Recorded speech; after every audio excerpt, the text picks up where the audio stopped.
On Wednesday, the Federal Reserve had an important meeting, a meeting at which there was a press conference by Chair Yellen, as well as an update to the summary of economic projections. Going into the meeting, we at PIMCO thought that the Fed would formally announce a plan to begin to shrink its balance sheet. And indeed, on Wednesday, the Fed did announce a plan to shrink its balance sheet, very much in line with what they had laid out at the June Fed meeting. In addition, on Wednesday, the Fed revised the so-called dot plot. It continues to show that the committee's inclined to hike rates one more time this year. But even more importantly, the dot plot was revised to show that in the longer run dot has now been marked down so that the median dot is at 2.75 for the ultimate destination for the federal funds rate. And that's very much in line with PIMCO's new neutral thesis that we first laid out 3 years ago.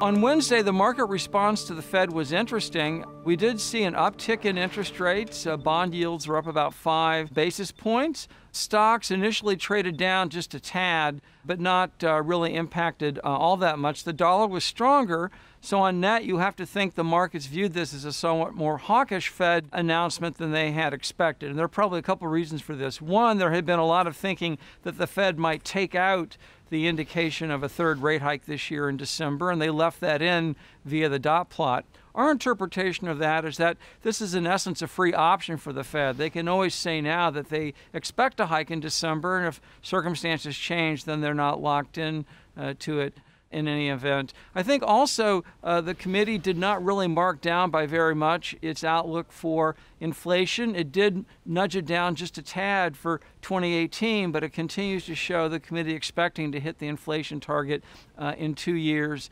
in 2019. Importantly, the committee continues to forecast that the unemployment rate will continue to be below the committee's estimate of full employment. And as a result, there's some indication that at least some members on the committee think the Fed may have to hike rates by more than the long-run neutral rate if indeed the economy runs the risk of overheating. So as we at PIMCO start to think about what the Fed's going to be looking at in terms of the economic data, we're also going to be looking at that data as well. Now, one challenge that we in the Fed will face, of course, are the hurricanes of Irma and Harvey are really going to impact very much those states impacted, but also impact the economic data. So there'll be more noise relative to signal over the next couple of months, which means, if anything, the Fed may put a little bit more weight on financial conditions than otherwise, simply because the hard economic data is going to be more volatile. And of course, longer term, investors and PIMCO need to factor in that as we move into 2018, we may have a very different Federal Reserve. There are a number of vacancies already. Vice Chair Fisher has announced that he's stepping down. Chair Yellen's term ends in early 2018. And so in addition to the intentions of this committee, we have to factor in who may be running the Fed in future years.